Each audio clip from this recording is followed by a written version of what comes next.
മഹാനവറുകളുടെ വലതുഭാഗത്ത് ശരീഅത്തിന്റെ കടൽ, ഇടതുഭാഗത്ത് ഹഖീഖത്തിന്റെ കടൽ. അത് തന്നെയാണ് മുഹീദ്ദീൻ മാലയിൽ പറഞ്ഞത്.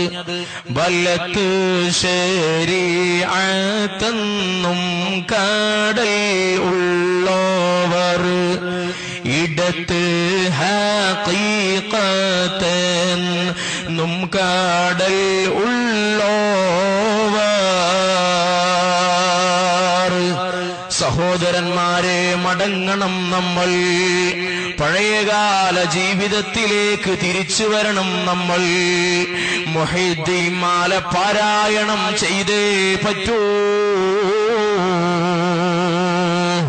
സുബ്ഹാനല്ലാഹ്.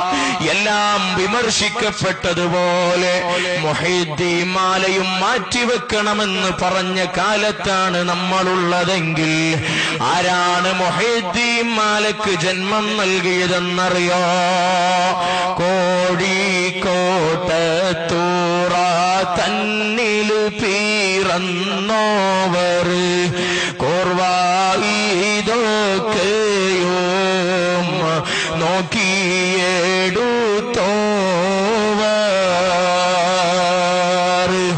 അതേ കോഴിക്കോട്ടുകാരനായ ഖാളി മുഹമ്മദ് റളിയല്ലാഹു അൻഹു സാധാരണക്കാരനാണെന്ന് മനസ്സിലാക്കണ്ട.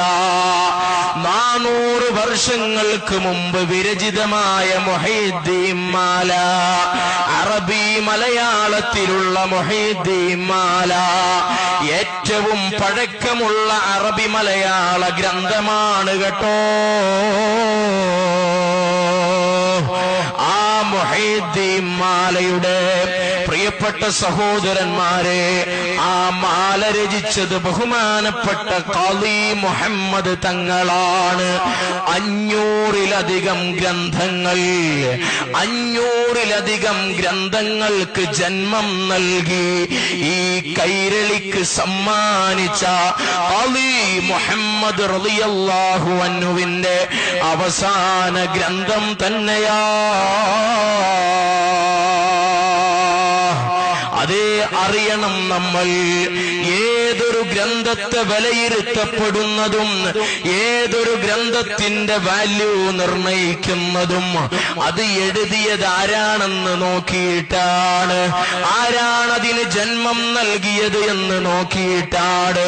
അതേ ഖാളി മുഹമ്മദ് ഒരു കേവല സാധാരണ പണ്ഡിതനല്ല.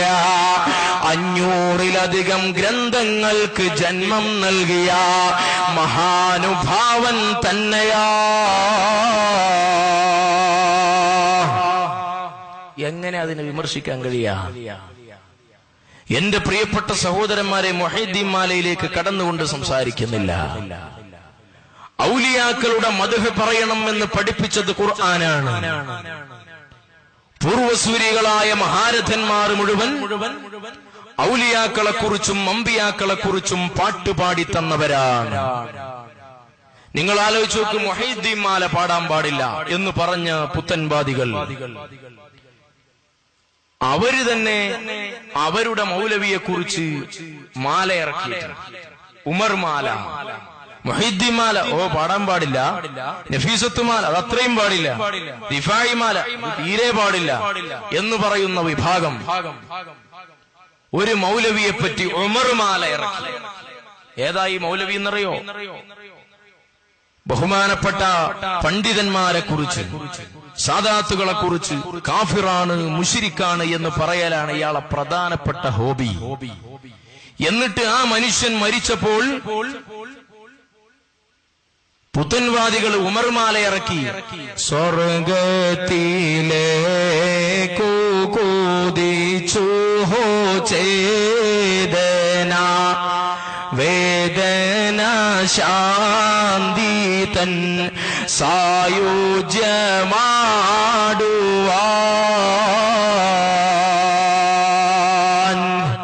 സുബ്ഹാനല്ലാഹ്.